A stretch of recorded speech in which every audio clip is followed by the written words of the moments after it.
You're welcome back. A Newsfile is brought to you by the kindest sponsorship of Bank of Africa, as strong as a group and close as a partner. MTN everywhere you go. Star Assurance, your solid partner. Ashesi University, educating ethical and entrepreneur leaders for Africa. Robert & Sons Optical Services, your comprehensive eye care service provider for 31 years. Duroplus, how you get your water matters. And remember, where Duroplus goes, water definitely flows. St. Thomas Eye Hospital, providing excellence in eye care. Haptel, everything you. Miway Insurance, dial *165# on the MTN to join. And Magdan Aviation, a different level of aviation services. That is your dependable private aviation requests solved. Just like that, solved. Thank you very much. And talking about it just, brings one of my guests here in the studio to mind, Dr. Theo Echampong, political risk analyst and economist. From my checks, monitoring you on social media, you have been globe-trotting. Maybe you need some, McDonald treatment. Private jet, they'll fly you around the place so you do your business. Thank you very much and welcome to Ghana. Pleasure to be here. Right. You live in the UK, but it's like you're at home almost all the time. Yes, the nature of the work we do as an economist, sometimes political risk takes me all around, but particularly in Africa. I love the continent, and more so even Ghana. Yeah. So sometimes when you see certain development, it hits you. Right. In that regard. Right. But yes, right. This is home. Yeah, talking about the continent, I think I saw you was it in Zambia? In the course of the week. Yes. And around the same time, we saw this publication out there, and we can't be proud about this. This is not the first time we're seeing that you're making a lot of inroads. Petroleum Resource Management in Africa, lessons from 10 years of oil and gas production in Ghana. This is by Palgrave Macmillan, and it's edited by Theophilus Echampong and Thomas Kojo Stevens. What's it about? So we wanted to actually tell the story of 10 years of oil and gas in Ghana. Normally, the story is scattered, and we wanted to bring the perspectives of both the policymakers, the people who were right in the deep of the action, as well as the academic perspective. So we edited this big 650-page volume. 650 pages. Yes, with contributions from a number of people, but some of the key ones off the top of my head. Former President Kufuor gratefully wrote a chapter on some of the actions that they took in the lead up to Jubilee. We had Chachu Chikata, the former GMPC boss, also writing about the GMPC story. We had people at the Petroleum Commission, Fui Chikata, also writing, former Finance Minister Seth Tekpe writing, and then a bunch of academics also all bringing their perspectives. An assembly of experts and people with great insights. Yes. So definitely this will not be needed only in Ghana, but we in Ghana do need it a lot. How do I get it? Yes, so there are copies, a few copies that I brought, but mostly can be ordered online. We're planning a big launch of the book itself in the next couple of weeks that would be communicated. But largely for now, you can get it online, and then we can also get a few copies. Great. And we're excited to know that it's being sold at a price not intended to make profit. Thank you very much. And also here in the studio is Dr. Tia Abdul Kabiru Mahama, who is Economic Advisor, Office of the Vice President. Thank you for making the time to join us. Thank you very much, Councillor. Great. Yeah. We also have Joseph Obeng, National President, Ghana Union of Traders Association, GUTA.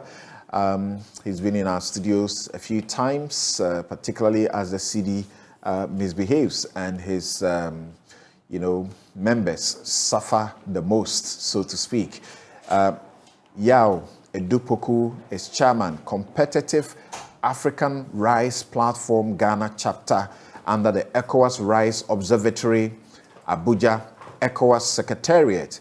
Gideon Abuaji, a Chief Operating Officer of Dragon Group of Companies and Agribusiness Expert. Alfred Ogwame is member of the National Democratic Congress. These will be our guests for the next almost 3 hours, looking at the issues that we have tabled for your attention. And we are clearly on this. When is the IMF deal? We have heard it said it will be done soon, at advanced stages. It will be gotten before the end of the year.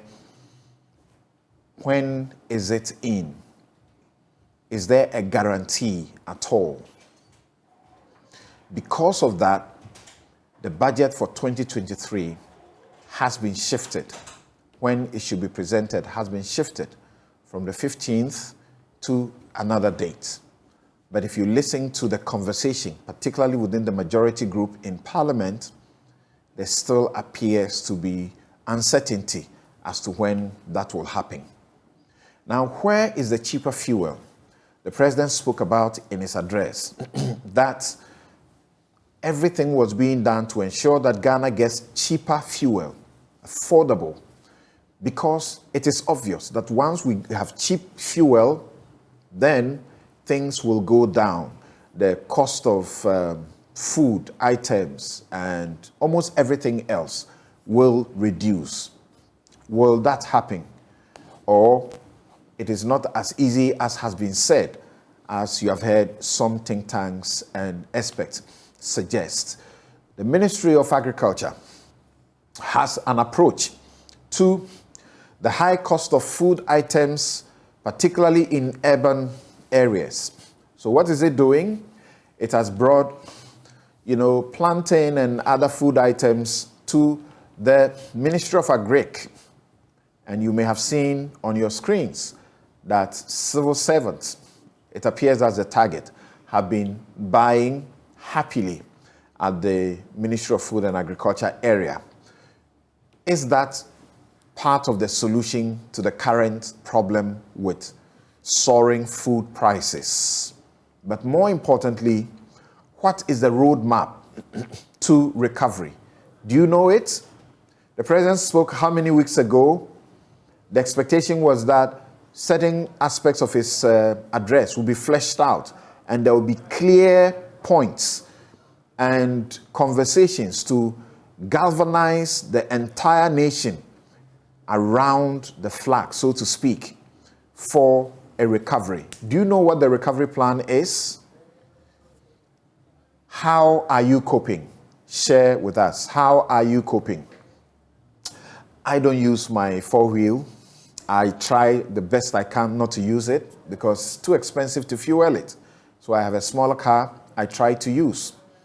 I drive to court almost every day, and the route I have been using to court, I have discovered this week, paying particular attention, that a journey that used to take me 1 hour takes me some 30 minutes or less, going to court and leaving court back into my chambers. I have seen signs getting into the court premises and parking. There's always a lot of, traffic there.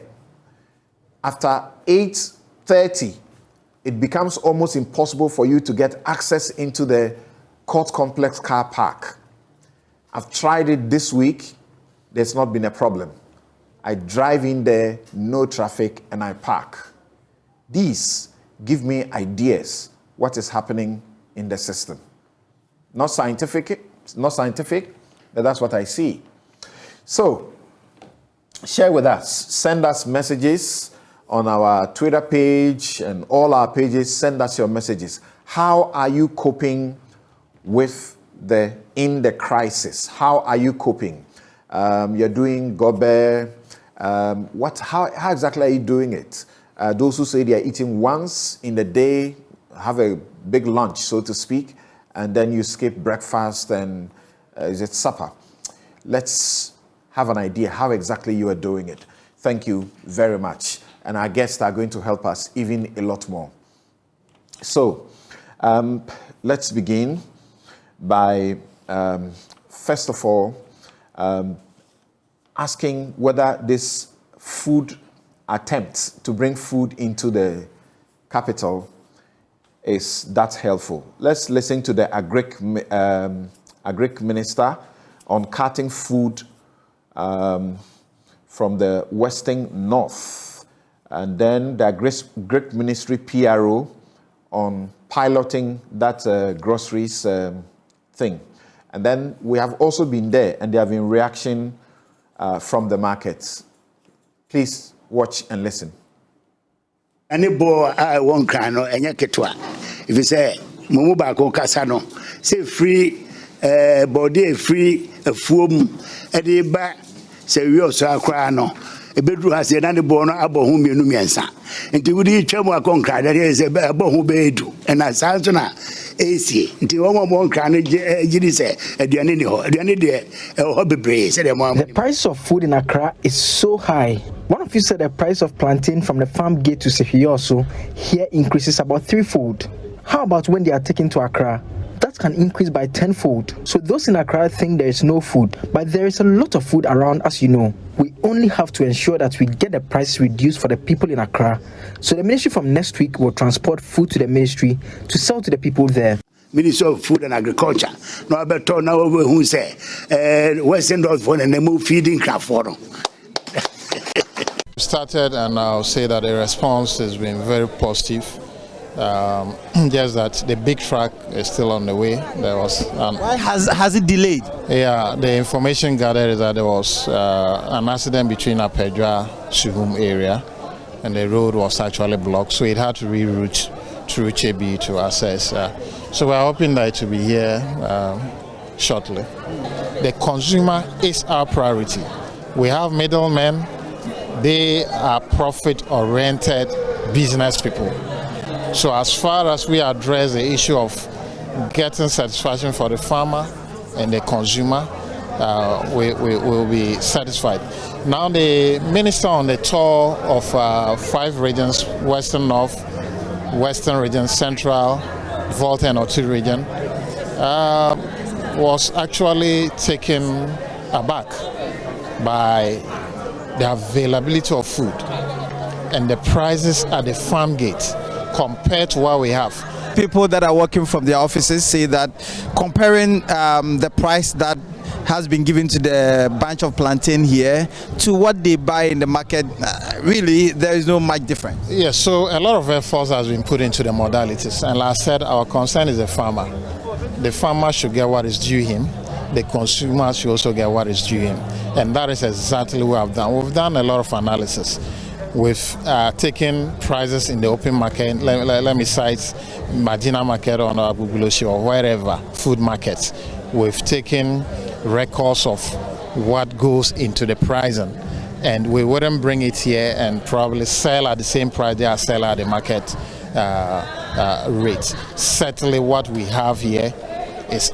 Since I heard that it's a pilot, we're expecting that in the next bunch that will come, the price will really go down a bit. But you are getting a bunch for 10 CDs, 15 CDs, 20 CDs, 25 CDs. When you get to the market, how might you buy them? Okay, I can say that last week, for instance, I bought one for 15 CDs in the market, and then it was reasonable about the size. So I can't see any big difference from what is in the market and then what is here.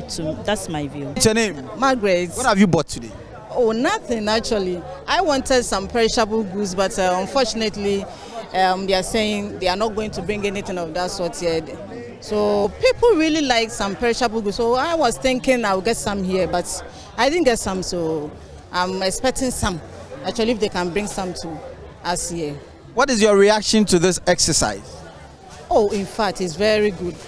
But I must say the plantain I saw, I was expecting the prices to be down a bit, but I was doing some comparison, and I saw that the price here is a bit high. So if they can bring it down for us, we'll be happy. So it's not, comparing it to the market where we buy our usual stuff, this one is relatively high?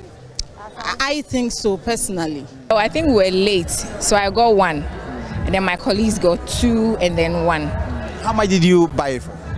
When we came, they said it was 20 cedis, and then the price changed to 15 cedis, which is good for us. Today is just plantain. We wish to have other products as well. Rice, the local rice to be precise, yam, cocoa yam, cassava, and then the palm oil, the oil that is now very expensive, if they can do those things for us to help the civil servants, because some of us, our salaries are not so much to cater for these things. So this, if they happen to work for us, we'll be happy.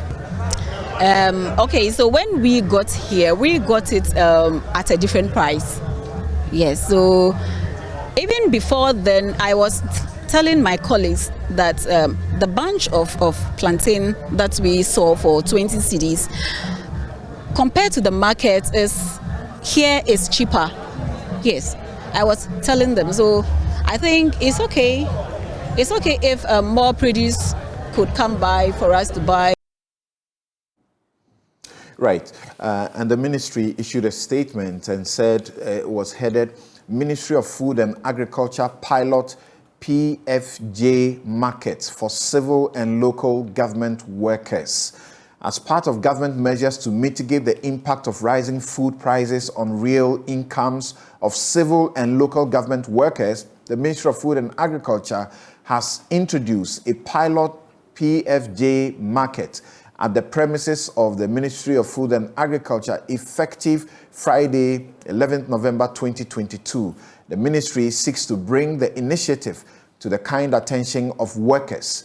The model for deriving the intervention involves ensuring the availability and affordability of food products. Signed, Ministry of Food and Agriculture. Let me begin with Gideon Abuaje, Chief Operating Officer of Dragon Group of Companies and Agribusiness Expert, as well as Yahweh Dupoku, Chairman, Competitive African Rice Platform, Ghana chapter under the ECOWAS Rice Observatory, Abuja ECOWAS Secretariat. Gentlemen, begin with you, Godwin Abuaje. What do you make of this approach?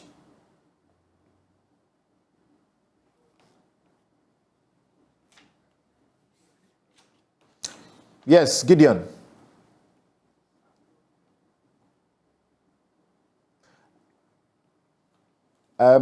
Okay. Yeah, Dupoku. Okay, Gideon, would you like to unmute your mic? I have. Great. Now we can hear you. Good. Good morning.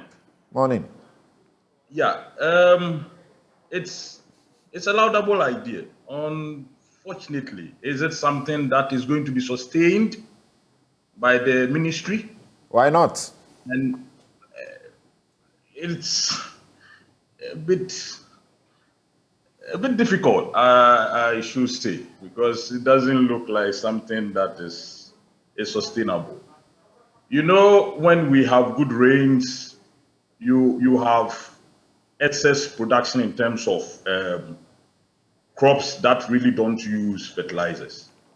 So you have a situation where you have a lot of plantain, you have a lot of cassava, you have a lot of yam.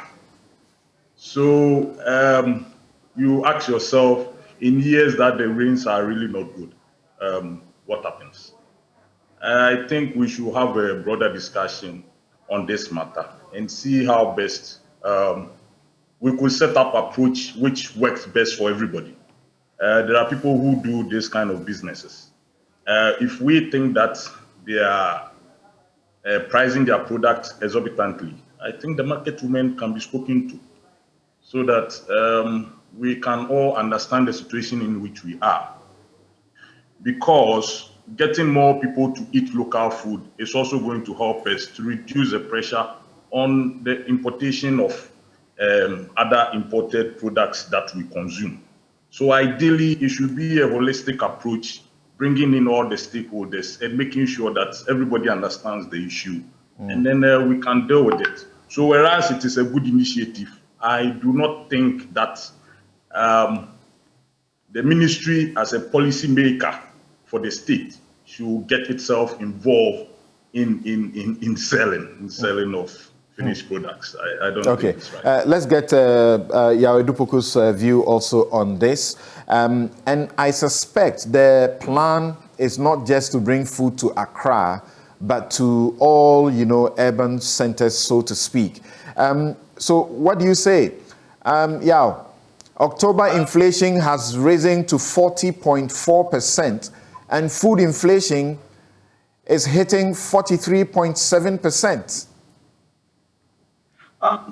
Good morning, Samson and viewers. Greetings from Rara in the Oti region. I see this operation as a surgical operation. And the key word here is pilot. So to me, it is a pilot program. I don't see a sustainability in the long run. The reason is that we are a one season farming. And so you cannot take the harvest that comes in October, November, and sell it in June, July. It's not possible because it all gets spoiled. And so we should be looking at the situation where we can preserve what we have harvested and bring it out as the months go by. This is the harvesting season, so you see a lot of food in the market. Within 6 weeks, maximum 2 months, it's all gone, totally gone, and then back to square one. This is the problem we have been facing perennially. And so this, to me, is a surgical operation, and it's marks of desperation a little. The minister wants us to know that this problem is created by the middle link. But I might tell you, something since I have the platform, that just 3 months ago, I was bringing in 50 tons of rice by articulator load at 14,000 cedis, Tamale to Tema. Today, I'm paying 60,000 cedis. So you see, it has quadrupled. And this adds to the cost of the food product for the consumer. And so if we make it seem as if it's the aggregators and the middlemen who are doing this and the market women, then we are not being truthful. The whole thing is that it is a merry-go-round situation. It is a merry-go-round situation. I will tell you that I have invested in farmers, some very prominent who have been even cabinet ministers. And now they are pricing their rice according to the dollar value, current. And so what I paid last Monday is moot. Today, I have to renegotiate the price again. This is what is happening. So it starts right from the farming end to the consumer at Abubushi market. And so if we say we're going to do pilot scheme, I salute the minister. In fact, we are going to even complement his effort by bringing local rice to the stand next week. We are going to do that. Right. Right. Dr. Theo Champong, the president has been meeting groups, and one of the groups that the president met Friday was the CSOs, the organization of CSOs that have come together, known as the Coalition for Democratic Accountability and Inclusive Governance, the Citizens Coalition. And the Citizens Coalition, among the things they told, the president, led by Dr. Kojo Pumpuni Asante, was that the vulnerable people were really hit hard by the present circumstances, and they needed protection. Vulnerable groups particularly needed protection. But among the things he says is that, he says, look, I don't mind if we try things and fail, but we have to try some new things. So this is where we are. We have to try anything that works.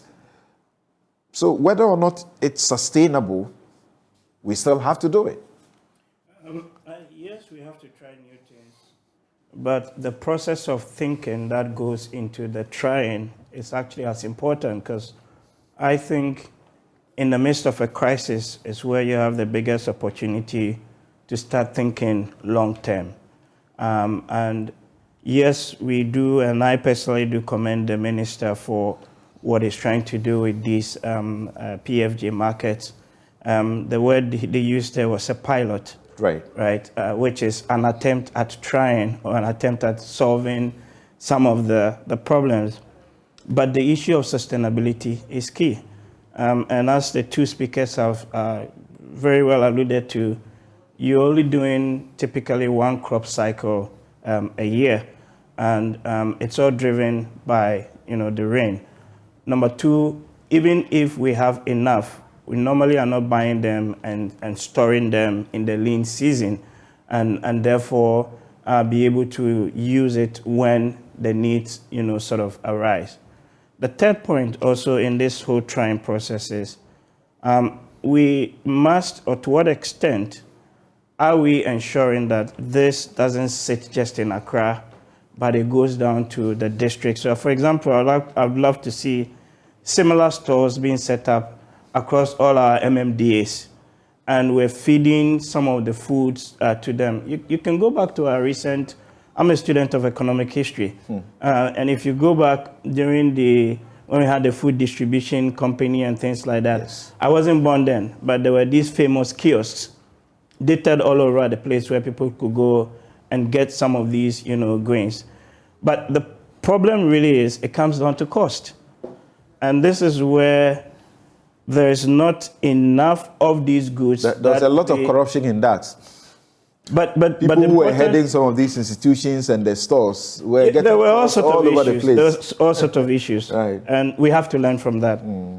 But the point is that if the government is bringing in, say, plantain, right, and selling it to Accra relatively cheaper than what the market women are, the government cannot subsume all of that responsibility. So necessarily, you need some sort of market coordination mechanism in there. What is driving the cost of the product or the food is not necessarily about the thing itself, but you have to look at the inputs that's going into it.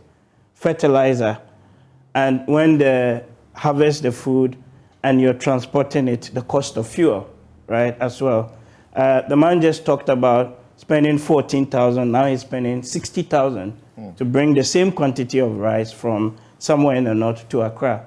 And people generally are rational, so they will price in these things in there. So the attempt to solve it from a sort of demand point of view, yes, commendable, but the structural issues must still be addressed, which is that fundamentally you have to change the way we practice even agriculture in this country.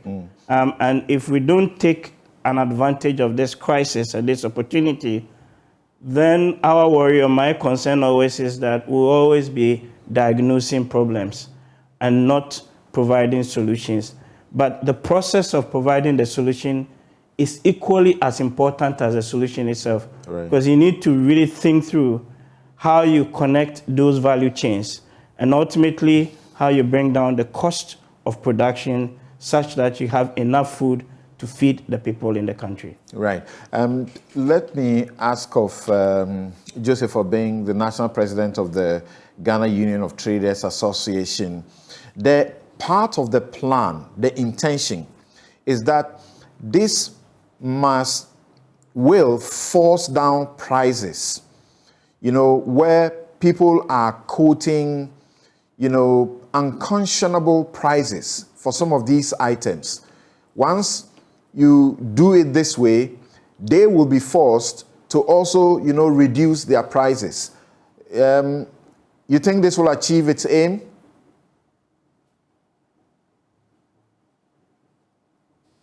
Hello, Ms. Obeng.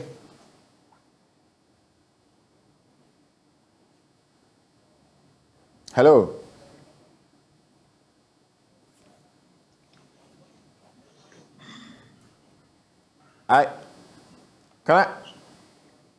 You want to unmute?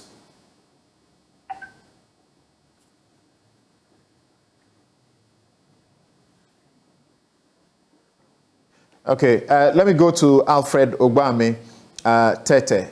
Alfred Ogbame, thank you for joining us. Alfred is a member of the National Democratic Congress. You hear in the statement that this is intended for civil and local government workers. And where it is brought to in Accra, clearly a very convenient place where you find some of these workers. Shouldn't it go beyond just these people? Because they are not the only ones who are suffering the crisis. Well, Samson, good morning to you and everyone there. As a policy initiative, you got to start somewhere. So it's a good idea to begin somewhere. Quite clearly, if this were to be the practice, it would be unsustainable because then it would be at a very isolated point, even in Accra. And as you yourself suggested earlier, one would expect that these things ought to be spread across the regions as well. So I do not think that is a bad idea altogether. Again, because it's a concept that has just started, I'm sure they will take on board some of these criticisms and reviews. My problem is the effort to sell a certain narrative, which is unsustainable. The narrative that the market women are necessarily milking Ghanaians out of this crisis. And that narrative is unsustainable because, you see, from your own news report, those who bought clearly said when they compare the market price and what was there, the difference isn't that huge. Again, if you had followed news reports, the market quoted between 25 to 35 cities. And these are people who were buying items between 15 to 25. Of course, 15 to 25, I'm sure there will be differences in terms of the quantity or bunch of plantain and all that they will get. So the attempt to suggest that the upward increase in prices of goods out there is a result of middlemen and market women, milking Ghanaians, can't be sustained even on the basis of what is being done. Again, if you take a look at the one who spoke and said, if you analyze his cost of transport from 14,000 to 60,000, the rice producer, it tells you a lot. And it tells you where the problem right from the start comes from. The problem ought to be identified, and the problem has to do with the cost of transport. I met a transport driver who transport goods from Kintampo to Accra. And at the time, that was before diesel started selling at 105. It was at the time 89 cedis a gallon. And he had this double tank reserve. And he said he used almost 55,000, that's 50 million Ghana cedis, to transport items from Kintampo to Accra. And his complaint was that, look, he was working for fuel. If he was going back, he was virtually going to spend the same to go back. That's 10,000, 100 million. Now, you think whoever brought him from Kintampo to Accra will not put the cost of these on the goods he brought from Kintampo to Accra? Come on, basic sense. That is what will happen. So you may get products cheap at the farm gates, but if you calculate the cost of transport from the farm gates to Accra, you realize that a chunk of the cost would go into transport. And that brings me to the point. In all this, have we been told the cost of transport by the ministry? Because we've had instances where we've been told, oh, things are cheap, they are being done on cost. Before you realize the cost, when ultimately comes, then you ask yourself, was it even worth it? If the cost of this transport of these plantains to Accra, in the end, will more than ordinary people going to the market, then clearly it will not be worth it. Again, the question of sustainability long-term comes in. Like everybody has said, I mean, we're in the rainy season, plantains, this is the season. Can we sustain this beyond this season? I doubt. It's something that clearly we cannot do. Unfortunately, we also don't have a buffer or a box storage system. Indeed, what we call a box storage system doesn't exist. It's virtually private people, providing and billing government behind the scenes. We don't have any storage system. We don't have any effective system of keeping all these things. So the question is, how long can we do these things? How long can we sustain it? We must do it nonetheless, regardless how short it will be, shouldn't it? We must, but we must think beyond the short term and beyond the propaganda value. That is where I think the problem is, because I see when the minister speaks, a lot of attempt to feed on the spin, on the propaganda, without necessarily looking at how to sustain this system. And that is why I'm saying that one would hope that they will take some of these concerns on board going forward. Okay. And they will not be looking too much at the propaganda value they will get out of it. The Gutta president joins us back. I was asking you the question, but as someone within the market yourself, will this achieve part of the aim, which is to force prices? I think we've lost him again, so let's stay here in the studio. Dr. Mahama, what do you say? Yeah, thank you very much, Council, and then good morning to my colleague, Dr. Teo, and then good morning to your cherished viewers and listeners. Council, the issue about the Agriculture Ministry bringing food from the rural areas to Accra is fundamental to address an issue. The issue is that there's market failure. The assessment of government is that there is some discrepancies between the supply and then the demand, and that the cost match. The transfer of cost from the seller to the buyer is not proportionate to the import cost, as been noted by my colleague Dr. Teo. And now, how to address it? Government will have to come in, because the business of government, if you're operating a liberalized system or liberalized market, the business of government is sometimes to correct market inefficiency, to correct the failure of the market. So the intervention by the ministry is purely to correct a terminal problem. And I am terming a terminal problem because we don't expect that, because 3 years ago, we were not having the Ministry of Agriculture having to force itself into the business of bringing foodstuff into the market center for people to buy. We are asking why. Look, your previous speakers just at the ministry, though, there's a small market there. I think you can get a few, local stuff there at relatively very good prices. Yeah. Yeah. So you see, the core mandate of the ministry is not to be trading stock. It's not to be trading foodstuff. That is well established. But they are just coming into this particular stopgap measure to address a problem. We listen to your, speakers say that this is the harvest season. Hypothetically, in the harvest season, prices of food stock is supposed to be lower. But this is the case that you said the pace right. Food inflation has gone to over 40%. And specifically to 43.7%, as you alluded, and from the data from the Ghana Statistical Service. So it means that there is a problem. Of course, one of the drivers is the fuel price. And we all admit that it feeds into the billing of the farmers or the sellers. But that gap has to be addressed. So people talk about the sustainability of that measure. I don't think the government wants to take the supply of food as part of the mandate of the Agricultural Ministry. Government is just doing this for the meantime, whilst we work to ensure that we have some stability in the fuel market. Government works to ensure that, look, this measure, no doubt, will bring down the prices of goods, because in the market currently, there seems to be some information asymmetry.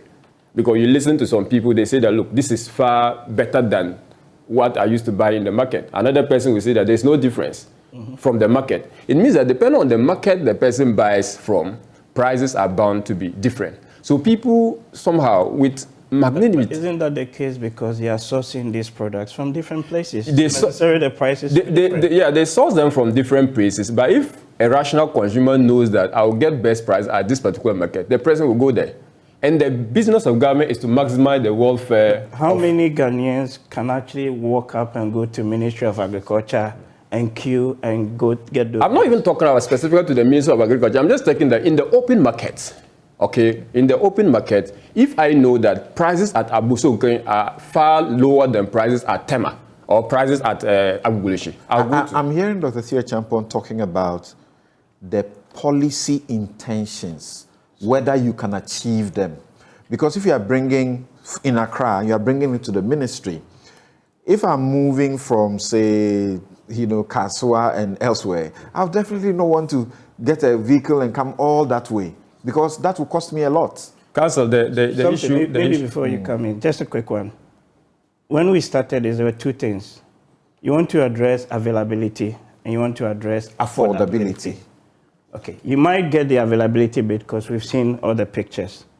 Would this really be substantive enough to correct the market failure that you're talking about, such that you drive down prices? Ultimately, I doubt that will be the case, because the key factor of transportation and those input costs are still there. And the government cannot really buy enough, let's say, plantains to bring down, that ultimately will bring down the cost. Yeah. From the release, the target is civil service and local government workers. So at least if you are able to cater for their needs, you would have made some progress. Yeah, so that's, I mean, Council, you've just said it rightly, because any policy intention is to target some group of people. If you cannot solve all, you don't leave all. Okay, government taking a decision to target civil and public service workers and then setting up the market at the ministry clearly tells you that, look, this is a market targeting a certain category of people. Other than that, they would have set the market at the Agurushi or anywhere else. People talk about, look, if you go to Insawam, the cost, the bunch of plantain is far lesser than if you come to Accra. Kasua, if you go to Ekropo, people at Medina, their prices are far lesser than those who are in Accra. So it doesn't even make market sense for you to move away from Tema, coming to Accra, saying that you want to buy a bunch of plantain, and then you are factoring in your transportation costs into it. It will not make sense. So it is meant for people who will ordinarily come to work. This cost incurred anyway. Whether you buy or you don't buy, that cost is already incurred. So that intervention is meant for them. So we shouldn't be introducing the factor of transportation, someone moving for them and factor into that. That would defeat the whole essence of that policy.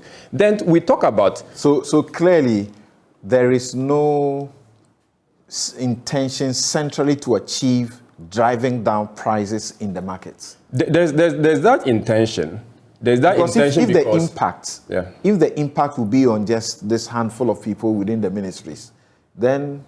So let me explain how it's going to drive down. For instance, sales in the market is going to reduce because there's going to be a shift of traffic. No matter the numbers, we can talk of the number, whether 1%, 10%, 2%, whatever the numbers are, we are not privy to the numbers, right? But sales will definitely come down in the open market. When sales are coming down, the rational seller will have to reduce prices in order to up the sales. Okay. So in either way, we don't have the numbers, and we're all conjecturing the possible scenarios in this regard.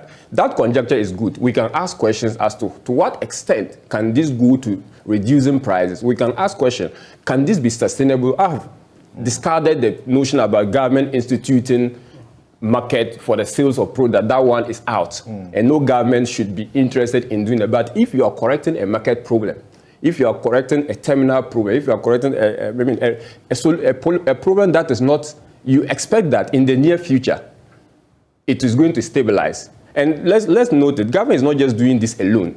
There are a basket of measures being taken by the government, including measures to stabilize the fuel market.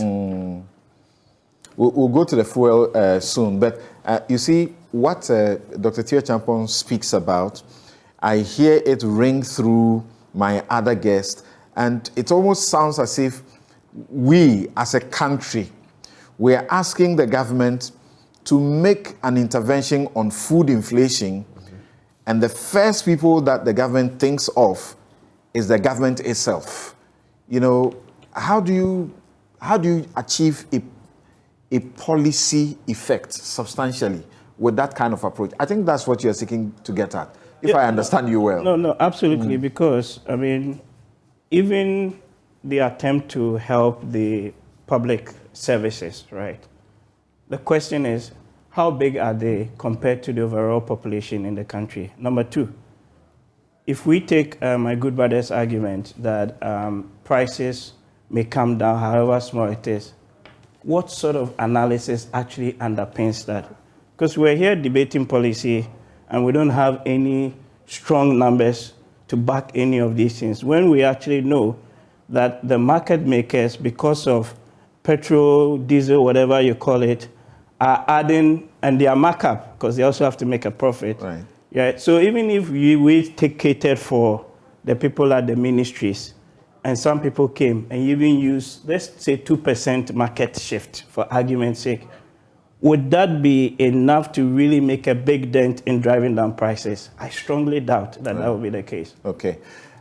So we will go to the questioning of the fuel. Yeah, but just yes, just quickly. a quick one. I just want to note that, I mean, the minister, the deputy minister mentioned that this is not just going to be an Accra intervention or pilot. That's the hope. Across the major city, they will do that. And we know that the problem is actually at the cities. That's right. So if we're able to solve a bit of the problem in the cities, somehow it can ameliorate the suffering of the people. I think that across the board, everybody agrees to that. Good President, can we get you now? If we can get you briefly, and then we go on the question of the fuel that the government was saying was going to try to get us cheaper fuel. Yes, Mr. Joseph Obing. Yeah, Samson, can you hear me now? I can hear you, sir. Please go ahead. I'm very happy because this topic is very important for the trading community. Okay. Yeah. Well, what we are doing and the narrative that goes with it, it suggests that we are inciting the public against us, that we are profiteering. But that is not the case. We are not ashamed that we are adding value and a service. And then we are the distributive arm to this farming produce. And that we add profit. And that we have challenges that is also associated with it. Sometimes these goods going back. Can they sustain it? Why are they not adding products like tomatoes that will go waste? Because when you buy these goods and it goes waste, you have to also calculate and add it to your costing. And we've done this. And they don't even know the structures of this market. The market, if you comb it well, we have a market that are very cheap. And that people go from other geographical areas to go and buy from this market, also to another geographical area, and they add value. And so all these processes add some cost. But it's not that we are profiteering. Not at all. We provide a great service to the nation. But let's ask ourselves, is this the way to go? No. I'm even surprised that we are doing this because we have been there before. You remember food distribution of old? Food distribution. Were we able to sustain it? Because this one, they are doing the pilot and they will make everything to convince authorities that it can work. And then the corruption and all that sets in.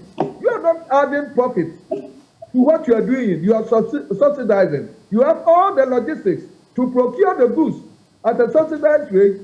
And then you are trying to compare your pricing with the trader who have these challenges of sometimes traveling about 4 different cars, going with about 4 different cars to the destination. Bring these goods, some of them, if they have accidents on the road, some of the goods will perish and all that. And then you, with all these logistics, you are comparing yourself to them. Is it even the way to go? Are they going to sustain it? The only way to sustain this is to add value.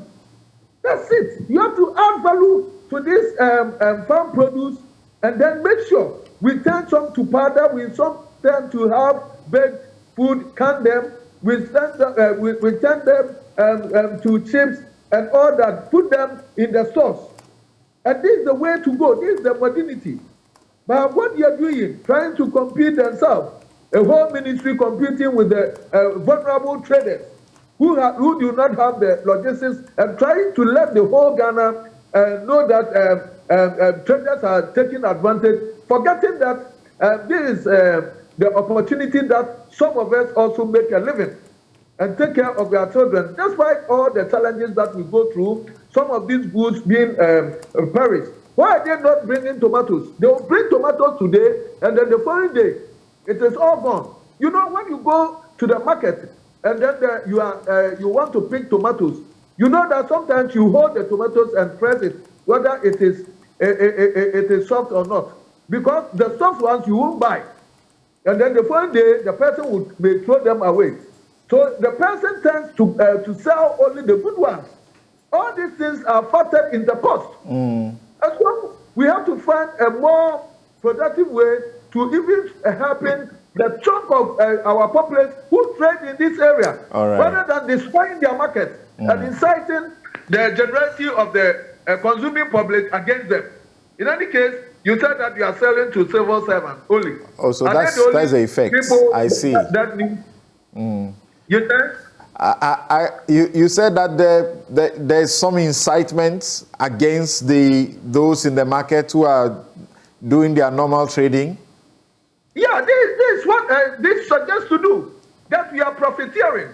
Do you remember when they said? But don't we know, very typical of some Ghanaians, that they will profiteer even in these circumstances? No, whoever profiteer in the market have to be punished by the consumer, because the consumer have to cope the market. And then you go to Kaswa market and see that if the prices there are not even cheaper than some of the prices they are calling at the ministries. No. So the consumer have the right to punish any person, because we do not communicate our prices. All right. There are some that are very cheap. And so you go and punish the person who try to profiteer. And in any case, nobody will profiteer in goods that are perishable. Not at all. Okay. But the only thing that makes some of these prices go up is that we also suffer some problems, like some of the goods going bad. Sometimes their car gets spoiled in the way, and then some of them go bad. All right. And so when they come, they have to manage the few that is not perished. And so we don't put all these things in context and then put a bad name for the one who is providing this service for it. Thank you. Thank you. If the goods come from the bigger market, they also come for another market. And then that market, people also go to buy from that market to the very far away areas. All this add value to it. So these people, are they able to go to all areas, all vicinities to sell this? All right, thank you. Thank you, President of the Ghana Union of Traders Association, GUTA. That's Joseph Obing. My other guests are Dr. Tia Abdul, Kabiru Mahama, who is economist, economic advisor, Office of the Vice President. Dr. Theo Champong is political risk analyst and economist.